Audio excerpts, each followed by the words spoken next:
pengantar awal ya, di kuliah pagi hari ini sudah ada sekitar 112 ya, 110. Kita tunggu mudah-mudahan teman-teman yang lainnya untuk segera bergabung. Dan kita coba sambil jalan saja ya. Ini yang standby udah masuk, sudah bisa siap.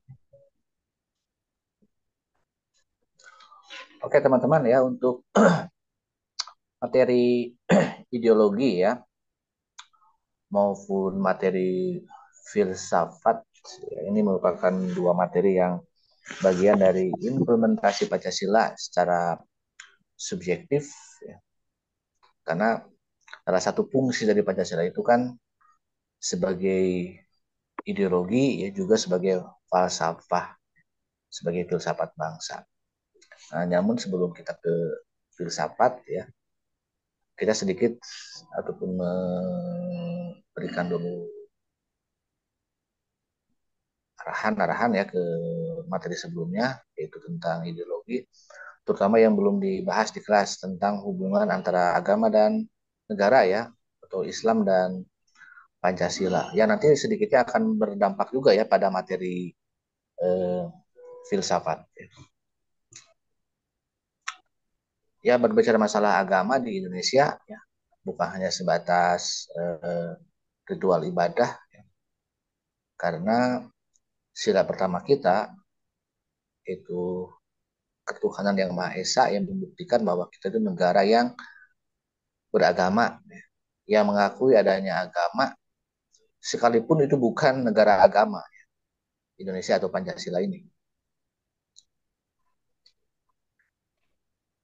Untuk itu dalam konteks kehidupan berbangsa maupun bernegara, isu-isu agama ini sangat sensitif bagi kehidupan bernegara terutama ya, karena persepsi mengenai agama itu apakah menjadi bagian hanya untuk warga negara saja atau bangsa saja, atau itu memang ini nilai penting yang juga harus ditanamkan sebagai nilai bernegara ya. Termasuk dalam perjuangan negara ya, melalui politik negara, karena memang di kita itu unik ya, dari sistem politik kita misalnya dalam multi partai politik ya, dalam sejarah politik demokrasi dan pemilu di Indonesia sampai sekarang kita masih mengakui ya adanya partai-partai yang berbasis agama. Bahkan dari awal proses perumusan Pancasila pun sebenarnya Pancasila itu juga didirikan ya ataupun disepakati melalui dua kelompok atau golongan, yaitu golongan Islam ya yang notabene ya, kelompok agama, dan golongan kebangsaan nasionalis. Ya tapi sampai sekarang ya isu-isu agama ini menjadi isu-isu yang sangat penting untuk dibahas ya. Apalagi dalam 10 tahun ke belakang ya, tahun 2014 sampai 2020-an kurang lebih, atau mungkin juga sampai sekarang masih ada sedikit demi sedikit ya. Di kita di Indonesia itu pernah terjadi polarisasi di masyarakat ya. Setelah Pilpres 2020 2014 ya. Antara ketika panasnya hubungan antara calon presiden yang hanya dua calon, yaitu Pak Prabowo dan Pak Jokowi saat itu ya, dengan diidentikan ada dua kelompok, yaitu kelompok cebong sebagai kelompoknya Pak Jokowi dan pendukungnya, dan kelompok kampret ataupun kadrun katanya ya. Ini mohon maaf bahasa-bahasa yang kurang etis saat itu ya. Sebagai kelompok pendukung Pak Prabowo yang dianggap itu mengarah kepada kelompok Islam yang dianggap lebih kanan ya keislamannya. Ya, jadi seperti itu yang pernah terjadi.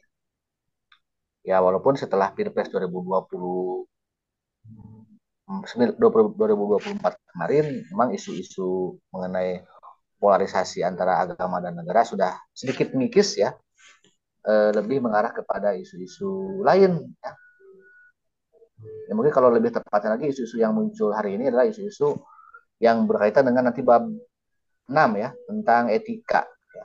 Tapi sebelum kita melangkah jauh ke etika ya, kita harus menyelesaikan dulu masalah agama hari ini, dan mungkin ada yang langsung membahas tentang filsafat ya, atau sistem filsafat Pancasila.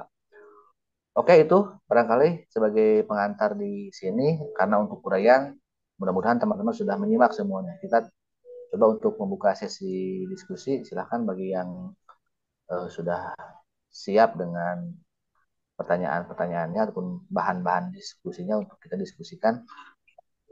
Mohon untuk disebutkan identitasnya ya, nama dan kelas dan NPM ya, selain nama. Boleh silakan untuk Raisen yang sudah menyiapkan bahan untuk diskusi.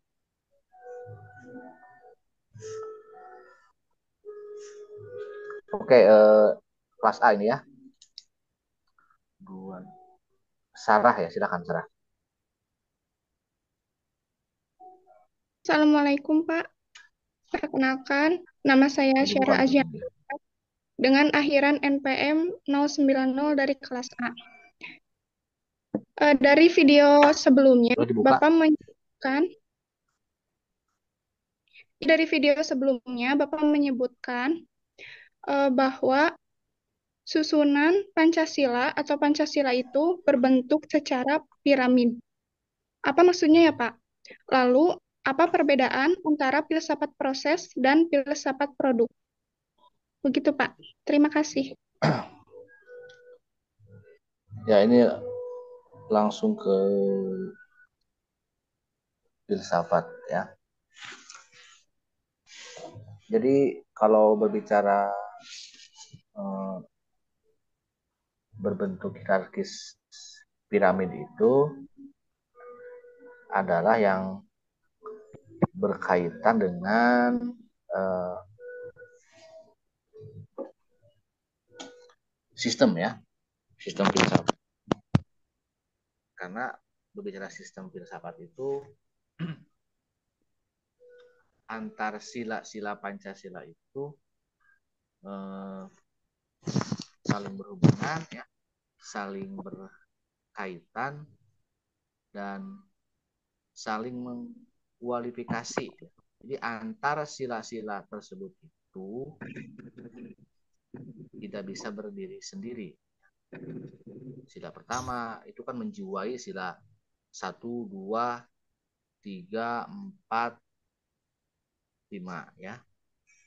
Sila 2 itu dijiwai oleh sila pertama, menjiwai sila 3, 4, 5 ya. Sila 3 itu dijiwai ya oleh sila 1, 2 dan menjiwai sila 4, 5. Sila 4 itu dijiwai oleh sila 1, 2, 3 menjiwai sila 5 ya. Begitupun sebaliknya ya, sila 5 akan dijiwai ya oleh sila 1, 2, 3, 4. Digambarkan sudah ada kalau nggak salah di konten saya udah ada gambar itu ya. Coba saya ulang lagi. Jadi sila pertama itu kalau dikasih gitu itu seperti hierarkis piramid ya. Dia semakin ke, kalau digambarkan semakin kayak segitiga kan gitu ya, kayak piramid itu ya. Nah, sila kelima itu kan, nah ingat bahwa setiap sila itu ada intinya ya. Apa sih inti sila pertama? Itu ketuhanan yang Maha Esa. Nah, sila pertama itu kan tidak berdiri sendiri, kan? Harus menjiwai kemanusiaan. Ya. Nah, kita sebagai manusia, sebagai sebuah bangsa ya, sebagai individu manusia, kita percaya bahwa kita pun adalah insan Tuhan kan gitu ya.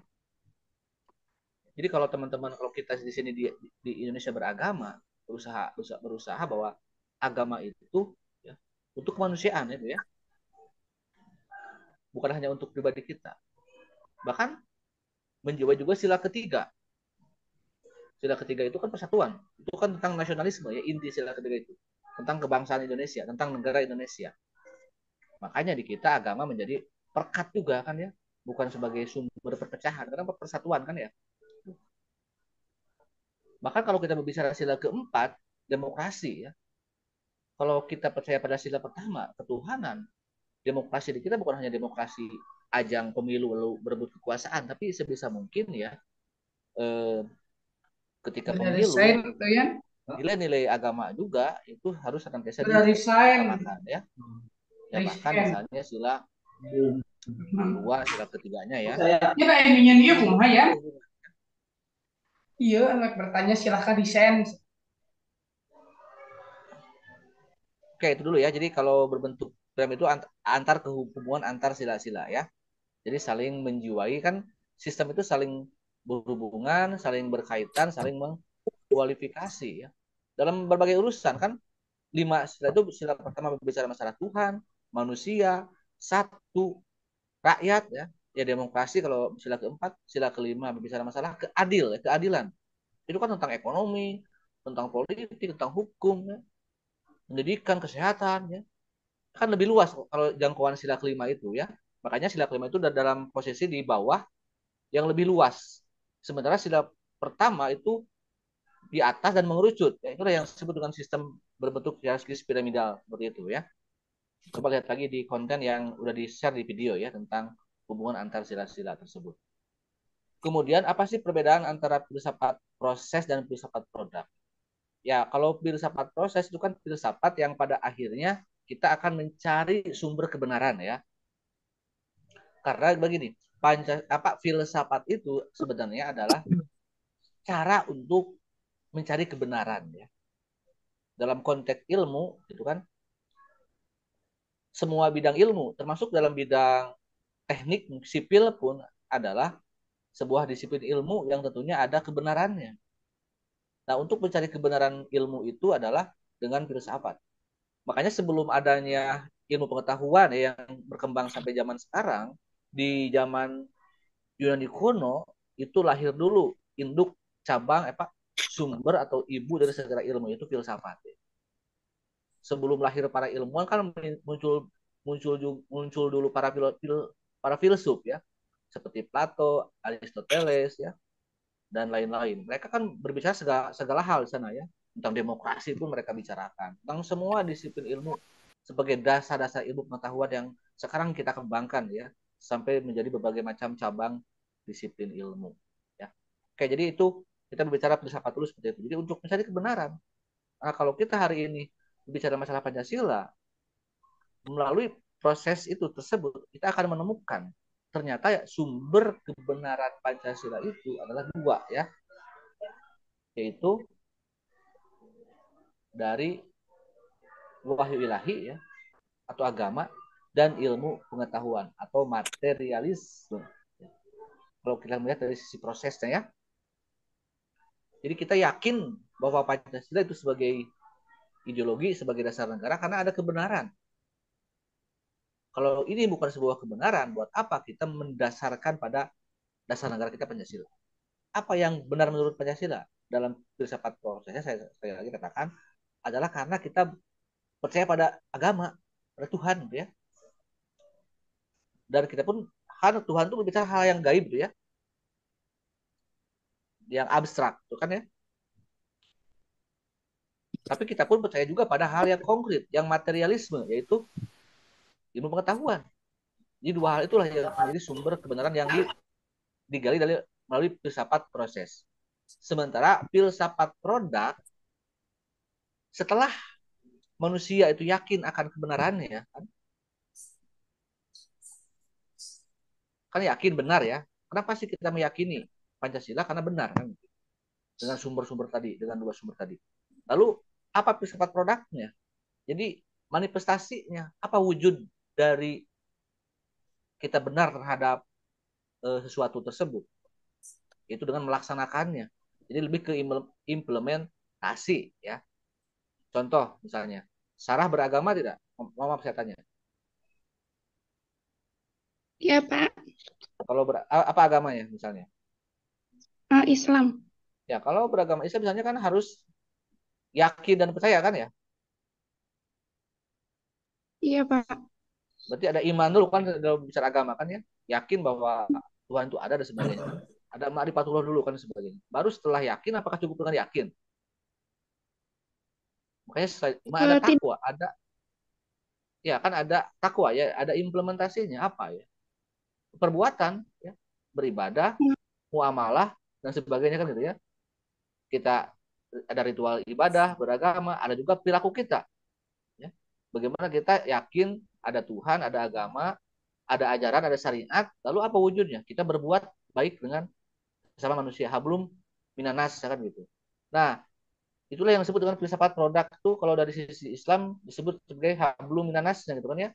Jadi etika, makanya filsafat produk itu adalah etika dan estetika cabang dari itu. Nanti akan kita bahas di bab selanjutnya ya kalau bicara etika. Jadi kan kita yakin bahwa mempelajari hal-hal yang baik kan, nilai-nilai Pancasila, nilai ketuhanan, kemanusiaan, persatuan, kerakyatan, keadilan dengan berbagai macam eh, dimensi-dimensi setelahnya kan ya. Lalu setelah kita yakin, percaya bahwa ini adalah yang terbaik untuk Indonesia ya, yang paling benar menurut bangsa Indonesia, lalu apa wujudnya? Kita berperilaku, beretika ya. Makanya sering menjadi sorotan kan? Bagaimana etika kita, etika politik kita kalau itu bisa masalah negara ya. Apakah negara kita dijalankan sesuai dengan prinsip-prinsip etikanya enggak?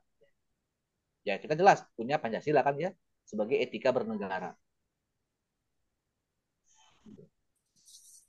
Begitupun bagi masyarakat ya kita maksudnya yang bukan pejabat ya, kan kita pun harus berbuat baik ya. Ya kalau bagi pejabat kan berbuat baik itu bagaimana dia menjalankan pemerintahan dengan bijaksana gitu ya, dengan adil gitu kan ya, tidak menindas masyarakat, itu bagi pejabat negara. Bagi kita ya kan kita juga bisa berbuat baik kan ya, paling tidak kita bagaimana tata krama dengan sesama teman, tata krama dengan guru ya, dengan dosen misalnya, termasuk ya dosen pun bagaimana bertata krama dengan lingkungan kerjanya, dengan lingkungan kelasnya dan sebagainya. Jadi seperti itu ya, bisa dipahami atau ada pertanyaan lain, Syarah? Bisa, Pak. Sudah. Terima kasih, Pak. Oke, silakan bagi yang lainnya. Tolong kita bahas ya sampai materi terakhir dari materi yang minggu lalu belum dibahas itu tentang agama ya dan ideologi.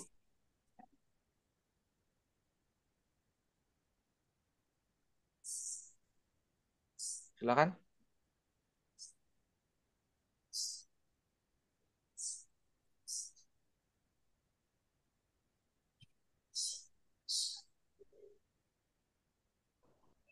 Termasuk juga mungkin mau menyinggung tugas yang saya berikan ya di artikel dan sebagainya. Walaupun kalau artikel itu kan lebih ke nyambungnya dengan materi etika ya di bab selanjutnya di bab 7 di bab 6. Ada yang mau menganalisis mengenai etika dalam bernegara yang update ya, yang hari ini udah saya tulis di akun yang udah saya tulis di tulisan saya, boleh juga untuk dibahas. Oke, silakan. Ini masih kita masih ada waktu sampai 9 sampai ya 9 lebihan ya 9 betul 1 SKS.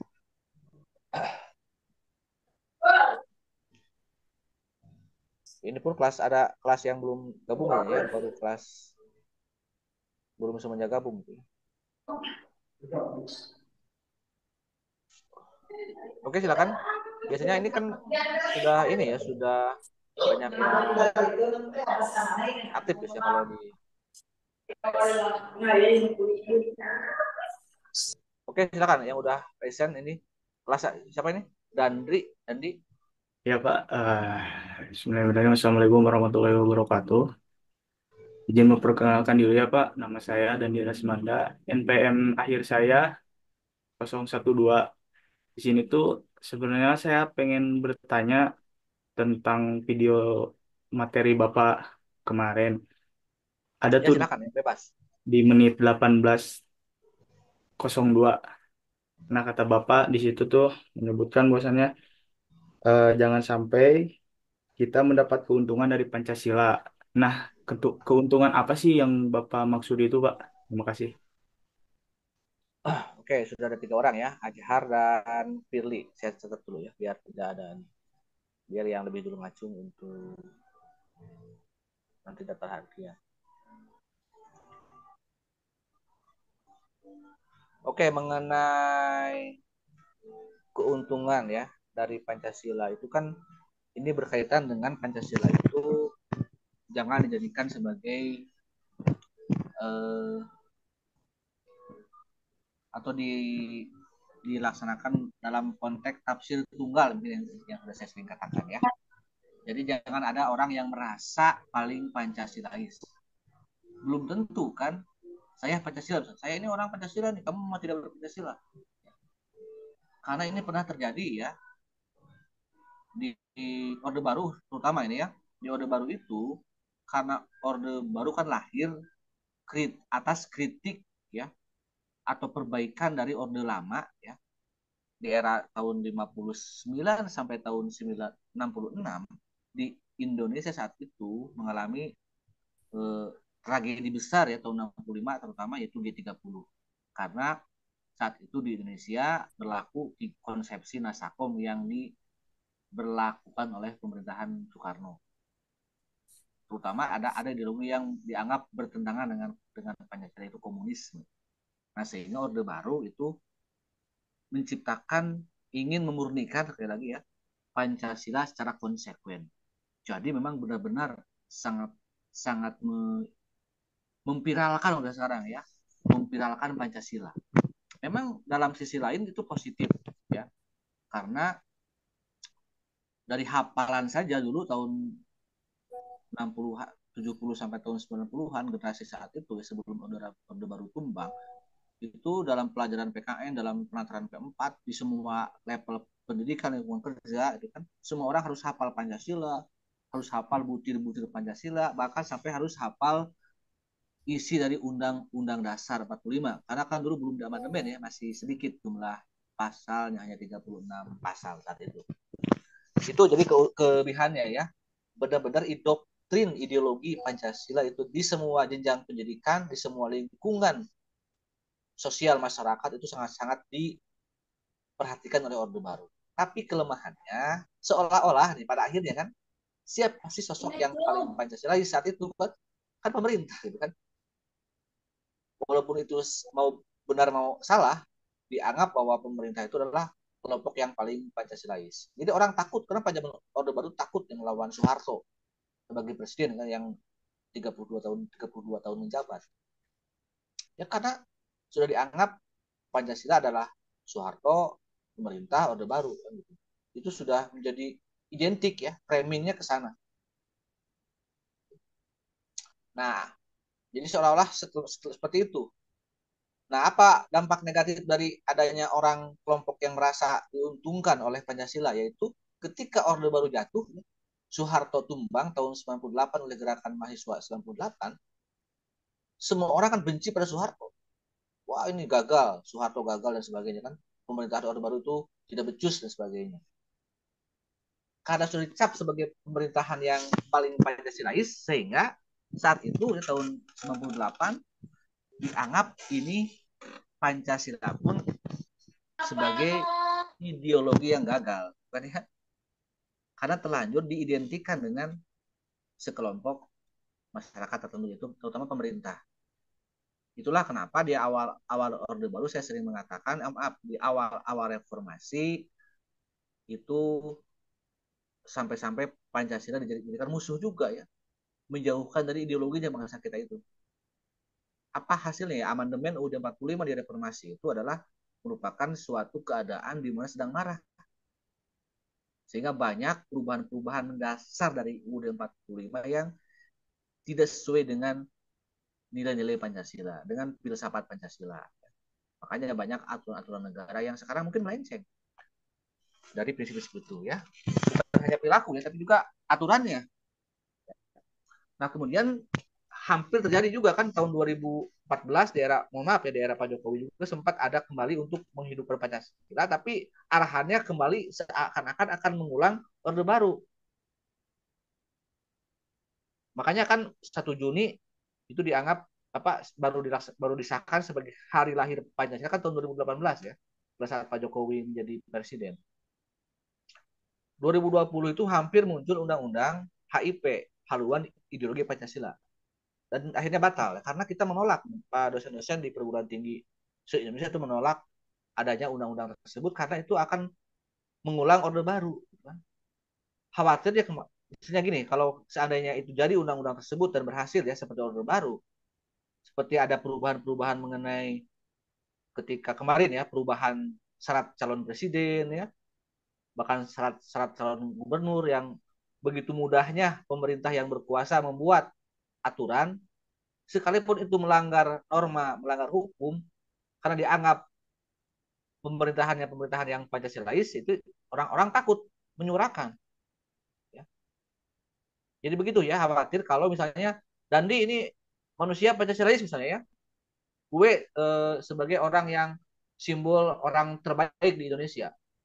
Jadi kalau sudah dicap demikian mau berbuat apapun ya Dandi dianggap benar saja karena dianggap sebagai wujud manusia Pancasila kan gitu.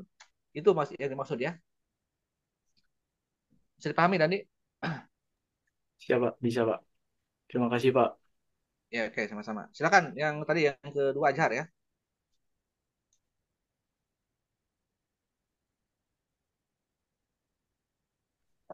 Assalamualaikum Pak. Waalaikumsalam silakan. Di sini kan Pak di filsafat tuh ada cabang-cabang yang pertama tuh ontologi, epistemologi dan aksiologi. Nah, di sini seterusnya filsafat timur biasanya lebih menekankan pada aspek spiritual, pemberdayaan sikap introspektif, menerima otoritas tertentu, terutama agama. Itu mengapa kayak di daerah timur tuh mereka filsafatnya begitu, Pak? Ya timur itu bukan artinya bukan Indonesia Timur ya. Timur itu Ya, Pak. adalah Asia ya ke sini ya. Kalau barat itu kan Amerika, Amerika, Eropa itu barat ya. Karena tadi ya sebagian besar eh, atau lahirnya peradaban barat atau Eropa ya, itu karena mereka lebih mengagungkan materialisme ya daripada agama. Kita tahu bahwa lahirnya abad modern ya, Renaissance dan humanisme itu karena orang barat setelah zaman kegelapan ya, The Dark Age itu tidak berkembang ilmu pengetahuan dan teknologi ya. Sementara kan di timur itu berkembang ya. Ya peradaban Islam khususnya ya kan sebelum barat berkuasa kan Islam yang berkuasa di dunia ya dalam bidang ilmu pengetahuan dan teknologi.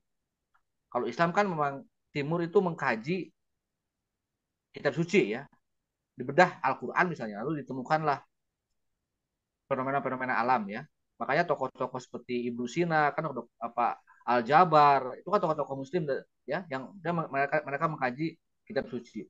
Sementara kan barat lahir lewat modernisasinya itu reformasi gereja ya. Ya. Jadi kritik kepada pemuka agama yang melenceng dari prinsip beragama ya.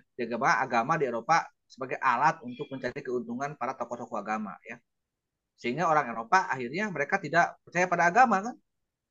Karena ketika agama mereka percaya, agama menghambat perkembangan ilmu pengetahuan. Itu kan sampai-sampai kan ilmuwan yang menemukan teori dunia bulat yaitu Galileo itu kan di penjara ya. Karena membuat sebuah teori dalil yang bertentangan dengan keyakinan agamanya. Itu saya kira ya kalau bicara masalah perbedaan antara timur dan barat. Kalau timur memang mereka mengkaji ilmu pengetahuan dari ajaran agama, ya. Kalau barat memang mengkaji ilmu pengetahuan dari empirik, ya, dari materialisme, ya, bukan dari agama. Makanya ada yang sekuler, ada yang ateis, ya, di dunia barat itu pandangan terhadap agamanya, ya. Makanya ontologi itu kan ada ya, ilmu tentang ada. Ada itu apa sih? Ya, ada menurut mereka, menurut orang-orang materialisme adalah ketika terlihat, ya, materi kan ya. Tapi kan yang definisi ada itu bukan sebatas bagi orang-orang timur ya, bagi yang beragama. Bukan hanya terlihat, kan, berwujud, tapi juga Tuhan itu kan ada, tapi kan tidak bisa dibuktikan seperti halnya membuktikan adanya benda kan gitu. Itulah ya yang berbicara ada. Jadi Nah, kita kan keduanya menggabungkan ya, percaya ya pada hal itu. Tapi kita tadi makanya teman-teman kan nanti mungkin akan mencari sebuah karya tulis ilmiah ya. Karena kan di bab filsafat bicara masalah ilmu juga, ilmu teknik, ilmu teknik sipil itu kan harus ada ontologinya. Ya kalau kita hanya berbicara masalah ilmu pengetahuan, berarti ya harus ada misalnya apa sih bukti ada itu. Makanya nanti akan membuat skripsi, membuat tugas akhir TA misalnya, tugas-tugas tentang teknik harus berwujud ya ada ontologi. Ya karena kita mencari ilmu pengetahuan ya, mencari kalau bicara kuliah itu kan bicara ilmu pengetahuan, berarti harus ada materialisme yang itu tidak salah ya, bukan sedang mencari Tuhan gitu ya, tapi kita percaya pada Tuhan gitu. Yang kedua kan epistemologi itu tentang teori ya, tentang ilmu. Makanya kita dalam mencari ilmu itu harus ada ilmu yang lain yang kita kaji. Makanya harus banyak baca buku, banyak referensi itu kan sebagai bukti bahwa harus dibandingkan ya dengan penelitian sebelumnya dengan ilmu yang lainnya. Yang ketiga adalah aksiologi manfaat ya, nilai value dari ilmu itu ya. Apakah itu akan bermanfaat atau malah tidak bermanfaat? Malah menjadi hal yang bertentangan. Makanya sampai akhirnya ada perang dunia ya di Eropa. Sampai sekarang misalnya bangsa-bangsa Eropa melakukan sebuah penjajahan ya. Amerika Serikat, mungkin di Yahudi, Israel gitu kan ya. Ya karena mereka eh, mengagungkan materialisme ya. Merasa paling kuat, merasa paling benar, sehingga punya hak untuk menindas misalnya manusia-manusia yang lain kan gitu. Itu ya, Ajar, bisa dipahami atau ada yang perlu diperjelas lagi? Eh, ini Pak, kan di sini katanya kan dikatakan Pancasila itu sebagai filsafat karena memenuhi persyaratan Pak kayak berontologi, berepistemologi dan beraksiologi. Itu maksudnya gimana tuh ya Pak? Dan Ya, kenapa tuh Pancasila tuh bisa disebut filsafat gitu Pak? ya kita pelajari kan, ini kan maksudnya dipelajari sebagai mata kuliah ya, sebagai bidang ilmu. Jadi bukan mata kuliah itu kalau bukan bukan bidang ilmu kan gitu. Kalau berbicara kenapa sih kita harus belajar filsafat Pancasila, karena memang bukan semata-mata karena ini ada dasar negara ya, bukan semata-mata ini diciptakan oleh pendiri bangsa bahwa ini adalah dasar negara kita, tetapi ini kita kaji dari ilmunya, karena kita negara yang memberikan ajaran ilmu pengetahuan kepada mahasiswanya, kepada siswanya di negaranya tentang dasar negaranya, tentang ideologinya. Makanya kalau ingin dijadikan sebagai mata kuliah, mata pelajaran harus digali dari sisi ilmiah. Ya gitu ya. Jadi tidak semata-mata ada mata kuliah ya, kalau bukan ilmu ya, kalau bukan ilmu pengetahuan. Nah, untuk membuktikan apakah ilmu pengetahuan itu layak dijadikan sebagai ilmu, maka harus diuji melalui filsafat. Nah, cara mengujinya ada tiga ya, secara umum ya, yang mudah aja. Itu tentang adalah ada onto itu ada kan ya? Apa sih bukti kalau Pancasila itu ada? Yaitu adanya manusia Indonesia. Siapa manusia Indonesia itu adalah yang udah kita kaji ya di bab 2 dari zaman Kutai, Sriwijaya, Majapahit sampai ke zaman modern ya, zaman pergerakan nasional. Itulah yang sebagai representasi dari manusia Indonesia yang dipengaruhi oleh tiga hal ya, budaya, budaya kearifan lokal ya dari setempat, agama, keyakinan dan budaya modern. Itu manusia Indonesia itu yang dimaksud ya. Jadi kalau tidak ada manusia Indonesia, yang ada hanya orang Jawa misalnya, atau orang Batak saja, ada orang Bali saja, belum tentu itu menjadi Pancasila ya, belum tentu menjadi Indonesia. Ya. Jadi harus jelas dulu kan, untuk siapa ya, untuk Indonesia, manusia Indonesia itu ya. Yang kedua, epistemologinya. Apa epistemologi Pancasila? Itu filsafat manusia Indonesia. Ya. Siapa yang disebut, apa yang dimaksudkan filsafat manusia Indonesia itu adalah pikiran-pikiran orang Indonesia. Siapa yang berpikir di sana? Ya, kita sebut saja ya, mereka yang mendirikan negara. The founding father tadi ya. Soekarno, Muhammad Yamin, Muhammad Hatta, Ki Bagus Hadikusumo, ya, Agus Salim, Sultan Syahrir. Mereka yang kalau dikategorikan mereka itu berpikir dasar pikirannya, kebenaran ilmunya dari dua golongan ya, yaitu golongan nasionalis ya, dan golongan Islam. Itu kan pikiran.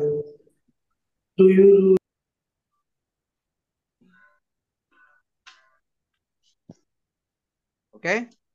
Dan yang ketiga, ontologinya apa? Ontologi Pancasila itu nilai-nilai Pancasila apa sih? Jadi ada manfaatnya nggak sih? Harus ada manfaatnya. Ya untuk apa manfaatnya? Ya kan semua dalam sila-sila Pancasila kan itu kan nilai ya.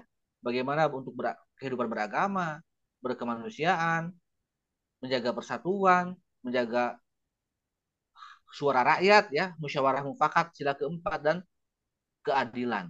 Ya. Itu manfaatnya untuk yang kita rasakan, yang kita tanamkan sebagai peletak dasar dalam berperilaku bertindak ya. Itu nilainya. Jadi bukan hanya sebatas misalnya ada orang, ada manusia ya, ontologinya ada tapi tidak ada yang berpikir.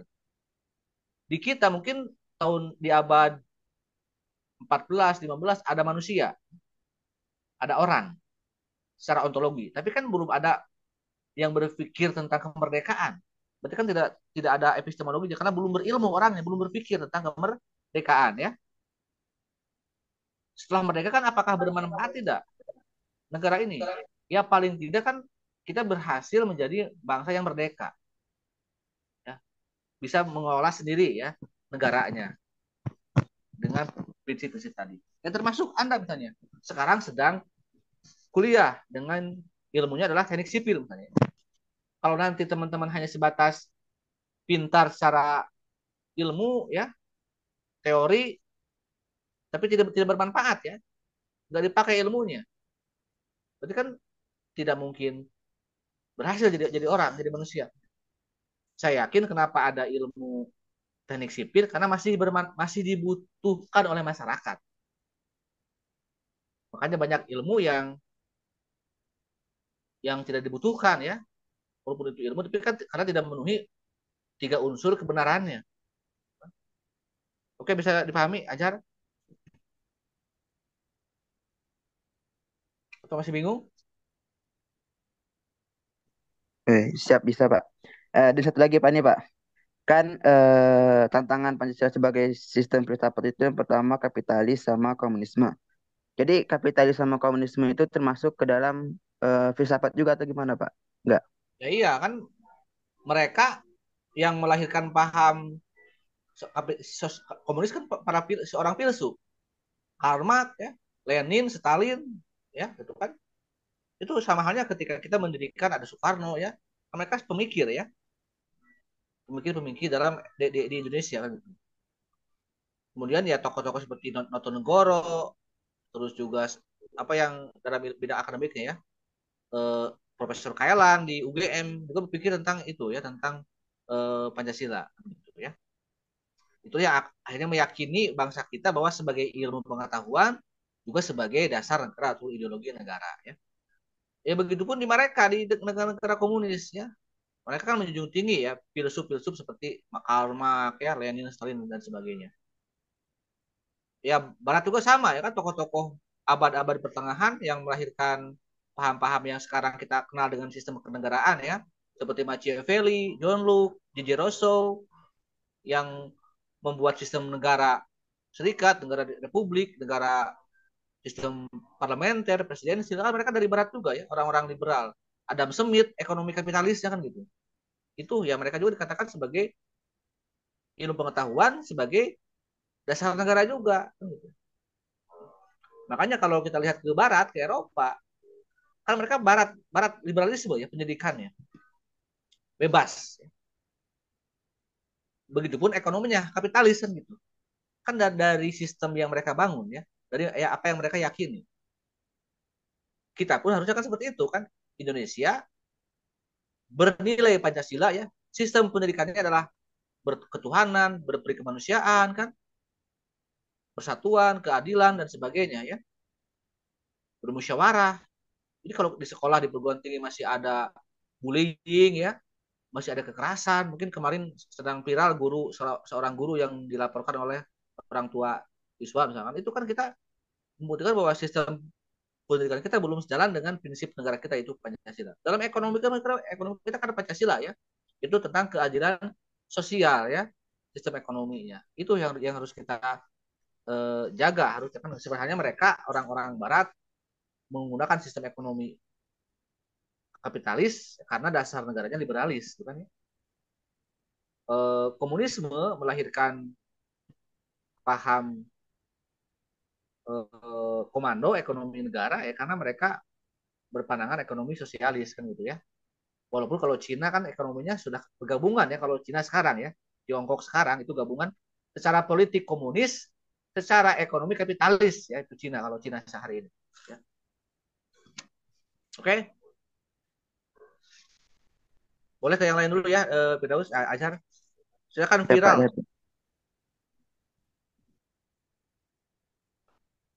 Boleh dibuka mikrofonnya. Oke. Em, Perkenalkan, saya Virial dari kelas A dengan akhiran NPM 136. Ya, Em, silakan. Sebentar.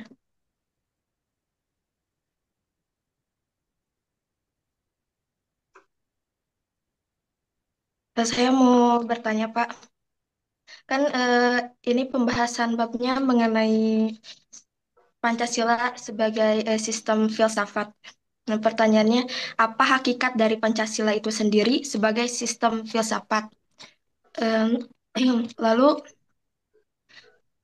Pancasila juga kan sudah Pancasila itu kan sebagai ini ya unsur sistem filsafat. Nah, karena Pancasila telah memenuhi unsur-unsur filsafat, lalu bagaimana keterhubungan antara unsur-unsur tersebut? Maksudnya gimana? Ulangi. Yang pertama, hakikat dari Pancasila sebagai apa terus yang kedua? Yang kedua, keterhubungan antara unsur-unsur dari sistem filsafat itu sendiri. Ya, sebenarnya kalau kita mau berbicara masalah filsafat ya, kan harus berbicara ilmu dulu kan ya. Apa itu ilmu? Coba ada yang bisa menjelaskan apa itu ilmu? Menurut viral apa ilmu? Atau yang lainnya coba, yang lainnya bisa bantu. Ini kelas B belum ada yang aktif nih. Rahel, Diri, Haniful Diri. Coba yang lain untuk ikut berdiskusi ya. Coba apa itu ilmu? Kalau kalian bisa jawab,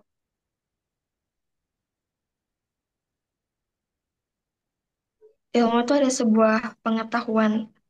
iya pengetahuan. Apakah semua pengetahuan itu ilmu?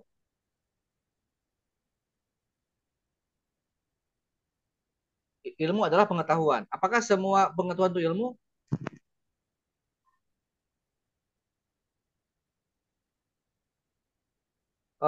Viral, kamu tahu nggak saya itu ada?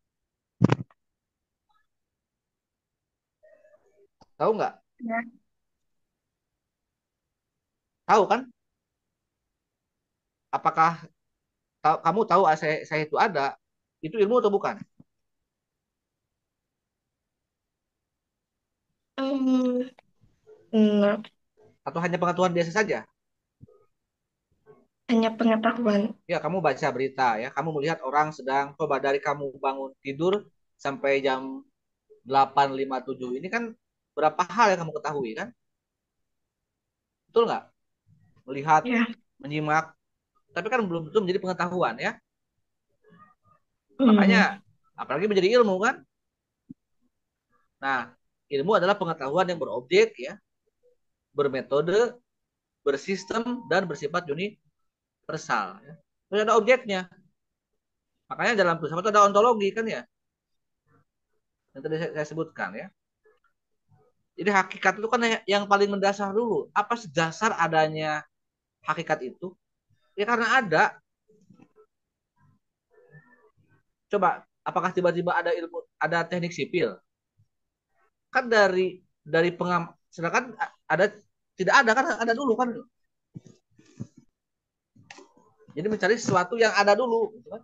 Jadi kalau nanti misalnya teman-teman mau membuat skripsi, tugas akhir harus membuat latar belakang masalah kan ya, betul betul. Betul.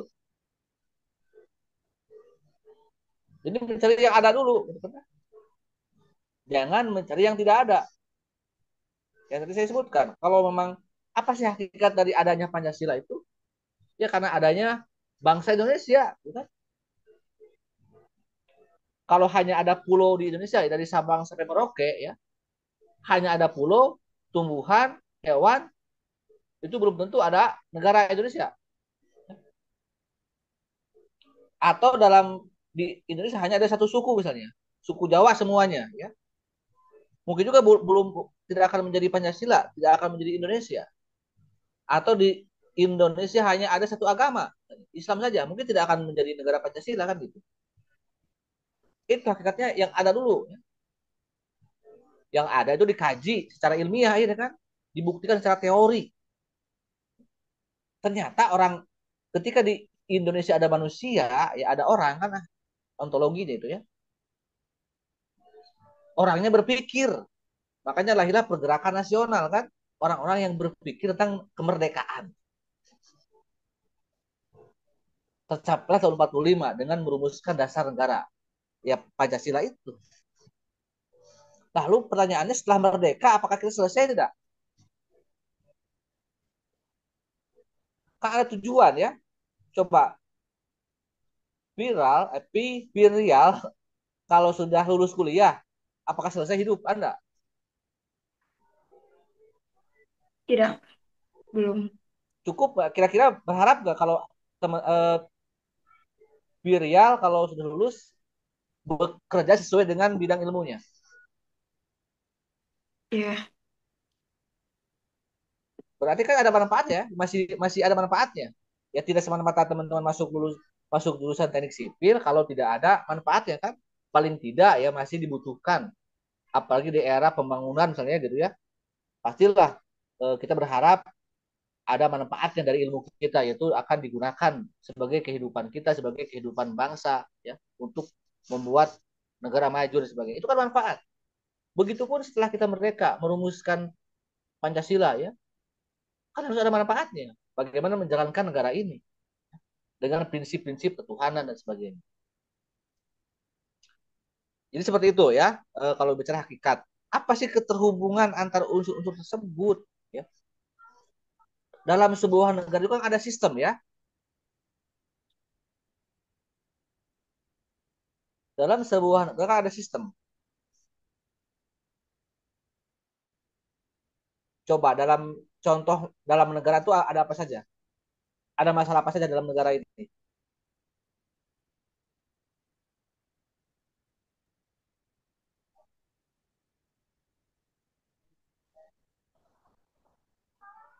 Kalau daya beli masyarakat itu apa namanya? Masalah apa?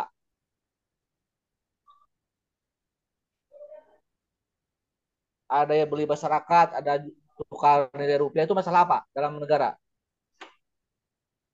Coba ada yang bisa jawab? Ajar atau yang lainnya? Apa tadi, Pak? Tentang masalah Yang contoh masalah negara itu apa saja coba? Unsur-unsur dalam negara masalah itu. masalah ekonomi, Pak. Ekonomi kan? Apa dasar ekonomi kita harusnya? Pancasila. Sila, ya sila keberapa? Eh, Bentar, Pak. Tadi udah saya sampaikan. Coba inti ekonomi kita apa? Inti ekonomi Pancasila. Sila keberapa? Keadilan sosial kan, Pak? Ya sila keberapa? Sila kelima. Sila kelima coba. Selain masalah ekonomi apa saja coba? Masalah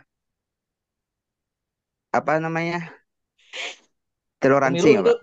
pemilu itu Pemilu masalah apa pemilu? Itu politik, masalah apa? Ya, demokrasi ya, politik dan sebagainya. Agama itu masalah apa?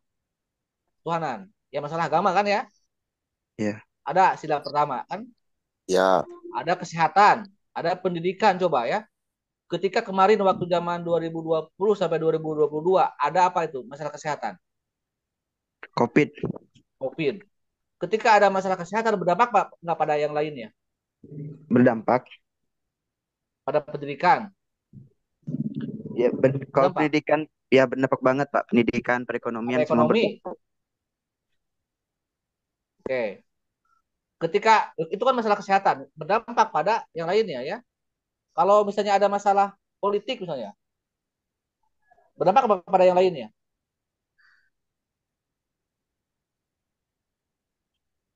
Coba kalau misalnya tiba-tiba ada kekuasaan yang tidak benar, berdampak nggak pada kehidupan yang lainnya? Sangat-sangat berdampak, Pak. Pemilu rusuh misalnya, negara kacau. Oke. Ketika tahun 98 atau mungkin juga sekarang ya, ada krisis keuangan, krisis ekonomi. Kira berdampak kepada yang lainnya. Berdampak bakal Bisa, ada ekonomi. bisa, Dampak, Pak. Pak. Tiba-tiba negara kacau bangkrut misalnya ya. Itulah setiap unsur dalam kehidupan itu saling berhubungan ya, saling berkaitan, saling mengkualifikasi. Ada inti-intinya dari setiap sila Pancasila, dari setiap unsur itu ya. Makanya dalam praktik kenegaraan itu ada presiden kepala negara menugaskan para menteri-menteri kan untuk mengurus di bidang ekonomi, bidang politik, bidang hukum, bidang sosial. Bahkan sekarang kan banyak ya. Itu kan untuk saling membangun, eh, saling berkolaborasi, gitu kan ya. Sebagaimana dalam unsur-unsur kita dalam bernegara kita, dalam dasar kita ya. Bagaimana tadi yang saya bilang ya.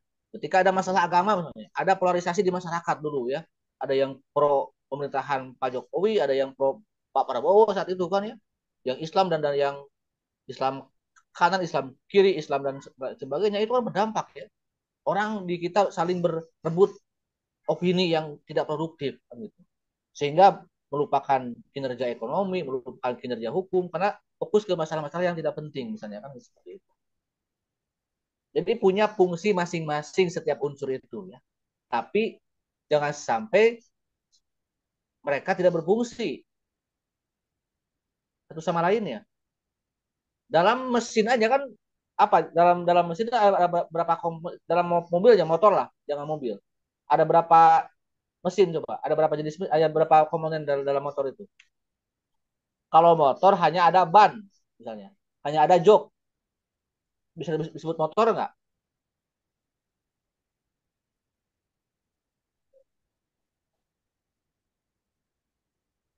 Kan saling berhubungan ya. Katakanlah Anda punya motor, tapi motornya misalnya ada tiba-tiba putus penbelnya kalau itu yang metik. Kira-kira bisa jalan nggak motor tersebut?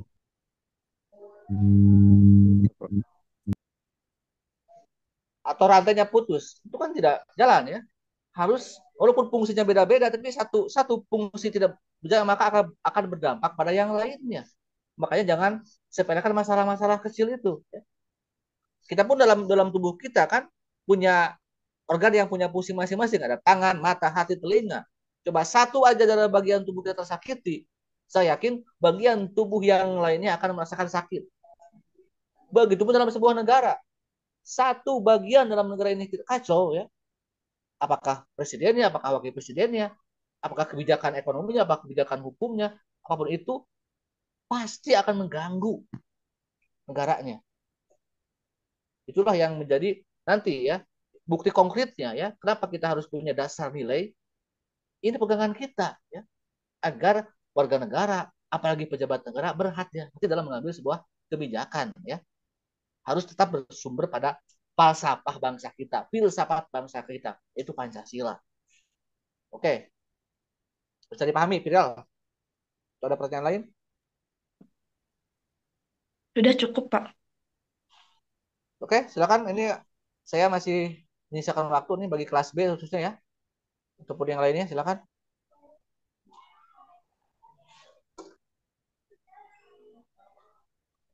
Halo, ini masih tidur atau Isma ya nih? Ada kelas A, masih kelas B coba ya nanti saya minta untuk ada yang mewakili. Isma 086. Silakan Isma boleh dibuka mikrofonnya. Baik Pak, perkenalkan sebelumnya saya Isma Sofianti dengan akhirat NPM 086 dari kelas A. Izin bertanya Pak, terkait Pancasila sebagai sistem filsafat. Seperti yang sudah Bapak sampaikan dalam video, bahwa untuk apa kita berfilsafat, yaitu untuk mencari hakikat kebenaran sampai pada akar-akarnya, bahkan untuk mencari sumber kebenaran yang paling hakiki. Untuk pertanyaan saya, apakah betul Pak ketika seorang berfilsafat untuk mencari apa yang paling benar, dapat menimbulkan hal negatif Pak, seperti salah satunya munculnya keraguan-raguan terhadap apa yang sudah ada atau sudah diyakini sebelumnya. Jika betul, mengapa hal tersebut bisa terjadi dan apa faktor apa saja yang menyebabkan hal tersebut bisa terjadi. Padahal sudah Bapak sampaikan pada video sebelumnya bahwa semakin dalam pemikiran seseorang atau semakin tinggi ilmu seseorang, maka ia akan semakin bijak dalam berpikir dan berperilaku. Terima kasih, Pak. Ya, banyak faktor saya kira ya, karena mungkin tidak nanggung gitu ya dalam mencari kebenarannya. Ya. Tidak sampai kan ya pada titik yang dia temukan. Makanya harus yakin ya bahwa apa yang kita kerjakan, apa yang kita lakukan, apa yang kita pikirkan itu adalah sesuatu yang benar ya, bukan hanya diterima dalam otak, tapi dalam hati dan nurani kan gitu. Kadang-kadang mungkin kita secara oke lah, yang penting lulus saja gitu ya. Tapi nuraninya nggak nggak meyakinkan gitu kan. Makanya kalau misalnya Anda ujian skripsi ya, tidak benar nulis skripsinya atau nulis tugas akhir ya atau TA-nya ya, bikin sebuah produk misalnya. Tapi Anda nanggung, tidak benar, apalagi hasil buatan orang lain. Dosen menanya kepada mahasiswa, kamu ini gimana? Lu nggak bisa jawab, karena nggak yakin karena ini bukan buatan Islam misalnya. Ya itulah kurang lebih ada loginya ya. Ini harus kita pahami dalam kehidupan tuh akan seperti itu nanti ke depannya ya. Misalnya ya ini mohon maaf, para koruptor sekarang ya, para pejabat tinggi. Kan mereka para pejabat tinggi yang saya yakin mereka itu punya pendidikan ya, tahu baik buruk. Tapi karena tekanan politik, tekanan misalnya keluarga, kebutuhan yang memang tidak tak terbatas kebutuhannya misalnya. Itu perbuatan yang salah. Ketika mereka disidang dalam proses persidangan mereka berbohong gitu kan. Karena apa yang mereka lakukan nggak yakin dengan apa yang dilalui, makanya disalahkan orang tersebut. Ya. Saya kira banyak orang tersesat itu karena tidak serius ya. Ya misalnya Anda baru masuk semester 1 sudah merasa paling benar. Berani melawan senior misalnya dalam bidang ilmu ya. Merasa ya udah saya mah udah pintar, saya mau langsung ujian skripsi misalnya. Padahal Anda masih semester 1 misalnya. Belum mendapatkan sesuatu yang nanggung gitu akhirnya ya. Belum matang ya gitu kan. Akhirnya ya banyak orang terlalu dalam ya belum waktunya, dewasa sebelum waktunya mungkin ya kalau dalam bahasa itu. Sehingga banyak ya orang yang bukan pada masalah ilmunya, saya kira masalah orangnya juga itu mempengaruhi gitu kan ya. Kenapa orang yang tiba-tiba berfilsafat lalu pada jadi gila? Karena mereka baru aja belajar pembukaan sudah langsung mencari Tuhan. Ternyata nggak ada Tuhan itu ya udah. Tuhan itu nggak ada, berarti Tuhan itu salah. Kita udah nggak percaya, jangan percaya sama Tuhan, kan Tuhan itu nggak ada, kan nggak terlihat. Karena mereka berpikir yang ada itu hanya harus logis misalnya ya, terlihat, terwujud. Karena belum selesai berfilsafat ya mencari ilmunya gitu kan. Perlu proses pendalaman lagi. Mungkin Anda kalau melihat di masyarakat contoh ya, di kampung-kampung ada tokoh masyarakat ya, yang baru belajar ngaji 1 bulan misalnya, lalu jadi guru ngaji, menjadi tokoh agama, kan mudah untuk kamu masalah nih, kamu masalah kan mudah untuk menyalahkan orang lain karena belum matang gitu kan ya ilmunya. Mungkin seperti itu ya. Makanya harus sebenar-benarnya kan. Sampai kita yakin kita itu bukan hanya yakin dalam hati tapi ini pun kita menerima otak kita pun misalnya. Saya yakin bahwa misalnya bangunan itu kokoh ya, karena bagus konstruksinya misalnya kan gitu. Kalau bicara teknik sipil misalnya gitu kan. Kalau misalnya nanti di apa di apa ada bendungan di sana tuh situ wayang apa namanya? Yang di Ciamis Tasik itu apa? Yang di Sinayam sana itu Gunung Wayang atau apa sih namanya? Kris ya, lebih Kris tahu lebih Kris. Misalnya ada orang dari unsur yang meneliti orang teknik sipil. Kalau lebih Kris itu misalnya kurang sedikit aja konstruksinya maka akan jebol misalnya. Itu yakin misalnya. Tiba-tiba muncullah misalnya ada hujan besar. Jebol lah itu karena memang ada penelitian yang karena itu. Itulah yang disebut dengan berfilsafat seperti itu. Jadi yakin, seyakin yakinnya, takul yakin gitu kan ya. Ya urusan nanti konsekuensi kan minimal kita punya ada pertanggungjawaban ya.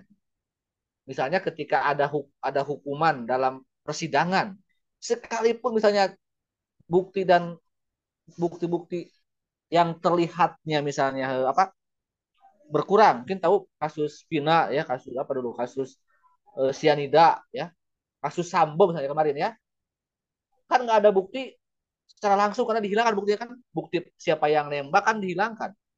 Tapi kan hakim harus dengan keyakinannya bahwa dengan berbagai pertimbangan moral juga kan ya, bukan hanya pertimbangan otak dan nurani, tapi juga ya moral dan nurani, bukan hanya pertimbangan logika. Yakin bahwa dia yang bersalah. Itu ya. Oke, masih ada Isma? Masih penasaran atau ada yang kurang diperjelas? Oke, silakan. Coba dari kelas B apakah ada suaranya? Halo, wakil kelas B? Pak minimal satu orang atau wakil kelas B? Sebelum saya tutup, saya minta satu orang lagi ya untuk berkomentar.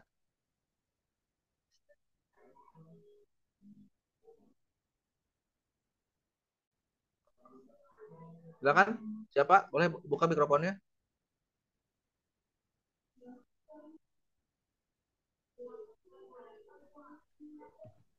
Rizky Bilar ya. Rian Rizky Bahtiar Sugante Rizky Bilar. Sebelumnya izin memperkenalkan diri Pak. Nama saya Rian Rizky Bahtiar dari kelas B. Pertanyaannya, bagaimana perbedaan Pancasila sebagai filsafat dengan filsafat-filsafat lain? Karena seperti yang kita ketahui, negara dengan filsafat seperti liberalisme itu lebih maju. Terus kemudian tentang materi ekonomi komando, terus ekonomi kapitalisme, ekonomi kerakyatan, perbedaannya dengan ekonomi Pancasila itu seperti apa? Terus bagaimana solusinya agar eh, negara kita itu bisa maju seperti negara-negara liberalisme? Terima kasih, Pak. Oke. Apa sih perbedaan antara filsafat yang lain ya? Pertama memang ketiga ideologi itu punya dasar ya, yaitu kebenaran yang mereka yakini ya. Ketiganya meyakini sebuah kebenaran, yaitu kebenaran materi ya.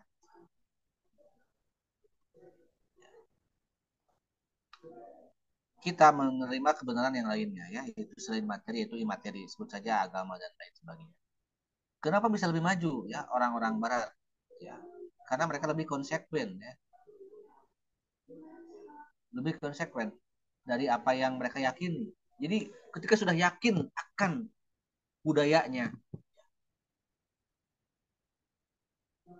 ya mereka lakukan ya dalam berbagai bidang kebijakan pemerintahnya, kebijakan hukumnya, kebijakan politiknya. Misalnya contoh negara yang paling baru aja yang tiba-tiba maju ya dari sisi industri, sisi budaya Korea. Kita berbicara Jepang dan Amerika itu kan lebih dulu ya, Eropa, Jepang, Amerika sudah lebih dulu ya, lebih maju. Karena itu bukan nggak berdiri sendiri ya, tidak hanya tiba-tiba muncul produk-produk Samsung dan sebagainya kalau di Korea ya, nggak tiba-tiba ada eh, apa K-pop, drakor ya sebagai produk seni budaya, karena ada dukungan dari pemerintah dan sebagainya. Karena mereka mempersiapkan hal itu. Akhirnya kan dengan Korea Utara dia punya karakter yang berbeda, ya pun punya identitas yang berbeda juga kan. Tapi mereka punya kelebihan yang bisa dibedakan. Kita anggap keduanya punya kelebihan, punya mungkin disebut lebih jelas ya apa tujuan. Jadi seperti itu. Amerika Serikat yang liberal kapitalis, karena mereka kenapa mereka kapitalis? Karena mereka ideologinya liberal, itu kan ya, bebas. Dan itu baik menurut keyakinan mereka. Karena individualis mereka itu budayanya. Di kita kan belum tentu ya. Walaupun misalnya kita udah tiru aja Amerika karena lebih maju budayanya, politiknya, ekonominya. Belum tentu karena mungkin tidak sesuai dengan prinsip dasar kita sebagai bangsa yang bukan negara yang bukan bangsa yang individualis. Makanya perbedaannya kalau misalnya sistem ekonomi ya, kan dasarnya kalau komando itu adalah sosialis dari komunis ya, sosialis kelompok negara yang memonopoli negara, memonopoli ekonomi ya. Makanya di dalam negara-negara komunis tidak ada perusahaan swasta, sebenarnya perusahaan negara. Dalam ekonomi kapitalis terbebas, individualis. Maka setiap warga negara itu punya kebebasan. Munculnya persaingan antara warga negara kan dengan perusahaan swasta. Jadi bukan milik negara. Kalau dalam ekonomi kapitalis itu milik swasta. Oke, makanya di Amerika itu seperti apa pemilik Tesla ya? Siapa itu pemilik Tesla itu?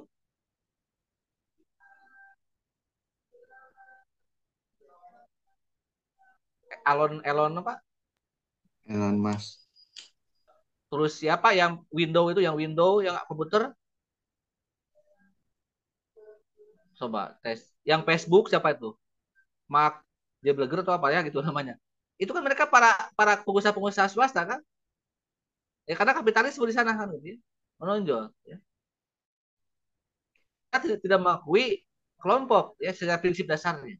Makanya negara masyarakat silakan ya. Untuk ekonomi silakan swasta tapi kita hanya butuh pajak dari yang dihasilkan oleh para orang-orang swasta tadi ya. Nah di Indonesia kan ini kedua-duanya bagus katanya ya.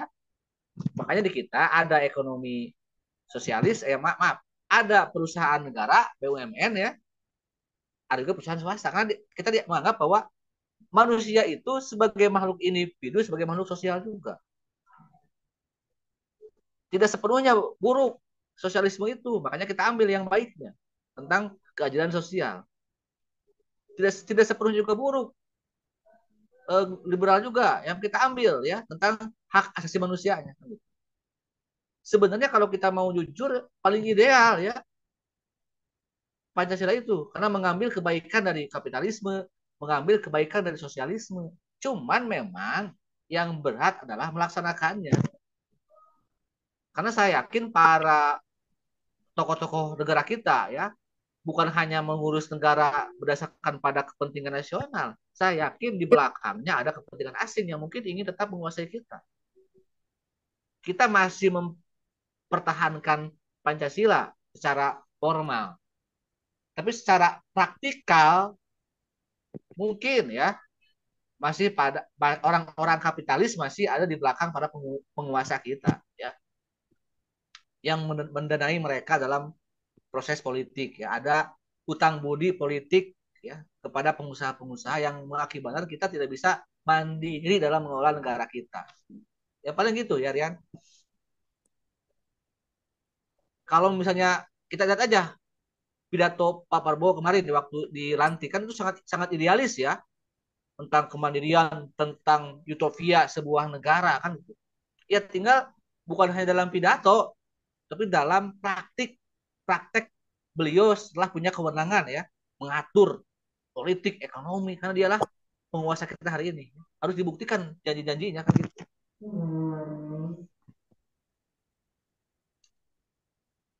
Tinggal melaksanakan saja ya. Undang-undangnya ada, dasar negaranya ada, SDA-nya juga banyak di kita kurang apa lagi kan gitu. Ya sumber daya alamnya. Oke, Sirian masih ada yang ditanyakan? Siap, sudah, Pak. Tidak ada yang mau satu lagi nih, kayak ada yang mau buka mikrofon. Raja, Haikal, silakan mau lanjut.